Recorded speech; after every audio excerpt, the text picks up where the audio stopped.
देहरादून के parade ground से विशाल नवपरिवर्तन सभा को दिल्ली के सीएम और आप के राष्ट्रीय संयोजक अरविंद केजरीवाल ने संबोधित करते हुए कहा, उत्तराखंड में हमारी सरकार बनेगी तो यहाँ का रहने वाला कोई भी फौजी, सैनिक, सिपाही और पैरामिलिट्री फोर्स किसी भी ऑपरेशन में अगर शहीद होंगे तो हम उसके परिवार को सम्मान राशि के तौर पर 1 करोड़ रुपए दिए जाएंगे। आगे उन्होंने कहा कि उत्तराखंड के हर एक्स सर्विसमैन जवान को सरकारी नौकरी दी जाएगी। रिटायरमेंट के बाद उन्हें नौकरी ढूंढने की जरूरत नहीं है, सीधे सरकार में नौकरी दी जाएगी। दोस्तों, उत्तराखंड देशभक्तों की भूमि है। भारत की फौज में सबसे ज्यादा भर्तियां उत्तराखंड से होती है। सबसे ज्यादा लोग उत्तराखंड के जाते हैं भारत की फौज में। जब दिल्ली में हमारी सरकार बनी तो मुझे पता चला दिल्ली पुलिस में अगर कोई शहीद हो जाता है, दिल्ली पुलिस में पुलिस वाले अगर कोई शहीद हो जाता है तो शहादत के बाद उसकी विधवा को एक सिलाई मशीन देते हैं सरकार। ये कीमत है हमारी शहादत की। तो दिल्ली के अंदर फिर हमने योजना बनाई कि दिल्ली का रहने वाला कोई भी फौजी, कोई भी सैनिक बॉर्डर पे शहीद होगा या दिल्ली पुलिस का कोई भी सिपाही अगर शहीद होगा ऑपरेशन में, या कोई भी पैरामिलिट्री फोर्स का कोई भी शहीद होगा, उसके परिवार को सम्मान पूर्वक सम्मान राशि के तौर पे 1 करोड़ रुपए सरकार दिया करेगी। उत्तराखंड में भी करेंगे। उत्तराखंड में जब सरकार बनेगी उत्तराखंड में भी करेंगे।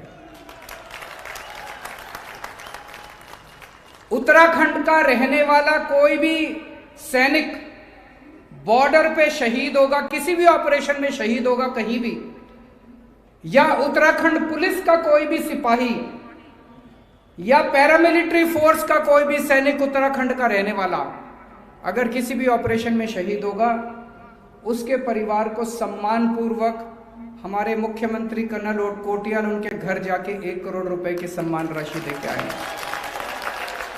दूसरी बात, एक एक्स सर्विसमैन जो 34-35 साल की, एक हमारा जवान जो रिटायर होके आएगा, वो उत्तराखंड के नवनिर्माण के अंदर भागीदार बनेगा। उसको सीधे उत्तराखंड सरकार के अंदर नौकरी दी जाएगी।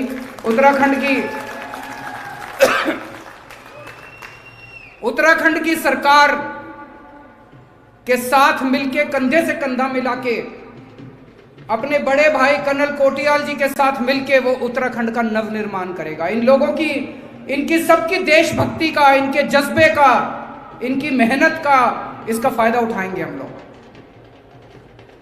आज उत्तराखंड में रहने वाले जितने एक्स सर्विसमैन हैं बताते हैं, उत्तराखंड का हर परिवार, उत्तराखंड में देवभूमि हर परिवार के अंदर या तो कोई रिश्ते में या उनके परिवार में कोई ना कोई फौजी है या एक्स सर्विसमैन है। मैं आज आह्वान करना चाहता हूं सभी एक्स सर्विसमैन को, सभी फौजियों को जो फौज में आज काम कर रहे हैं उत्तराखंड के और जो रिटायर हो चुके हैं, उन सबको आज आह्वान करना चाहता हूं, आइए आम आदमी पार्टी के साथ मिलके उत्तराखंड का नवनिर्माण करते हैं। अगर उत्तराखंड के फौजियों ने तय कर लिया कि इस बार आम आदमी पार्टी का साथ देना है, तो भाई साहब फिर आम आदमी पार्टी की सरकार बनने से कोई नहीं रोक सकता। मैं आज सारे उत्तराखंड के फौजियों से, एक्स सर्विसमैन से हाथ जोड़ के देश के नाम अपील कर रहा हूं। आप में से आम आदमी पार्टी तो नई पार्टी है, आप में से कुछ लोग कांग्रेसी रहे होंगे, आप में से कुछ लोग बीजेपी वाले भी रहे होंगे, बीजेपी की तरफ आपका प्यार होगा।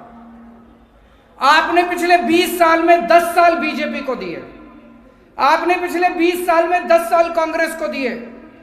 दोनों पार्टियों ने मिलकर उत्तराखंड का बेड़ा गर्क कर दिया। इस बार मैं सारे फौजियों से आह्वान करता हूं, सारे मिलके एक बार देश के लिए, अपनी पार्टी के बारे में मत सोचना, देश के बारे में सोचना। एक बार मौका कर्नल कोटियाल को देखो और फिर देखो 5 साल के अंदर। भाई साहब, बाबा साहब का एक सपना था, उनको लगता था कि अगर समाज के हर बच्चे को, गरीब के, दलित के, देश के हर बच्चे को अगर अच्छी शिक्षा मिल गई तो सारे समाज से गरीबी दूर हो सकती है। मैंने कसम खाई है, बाबा साहब का सपना मैं पूरा करूंगा। पूरे देश के बच्चों को अच्छे से अच्छी शिक्षा देंगे। बाबा साहब का सपना हम पूरा करेंगे, हम सब मिलके पूरा करेंगे। इन पार्टियों के भरोसे नहीं छोड़ सकते।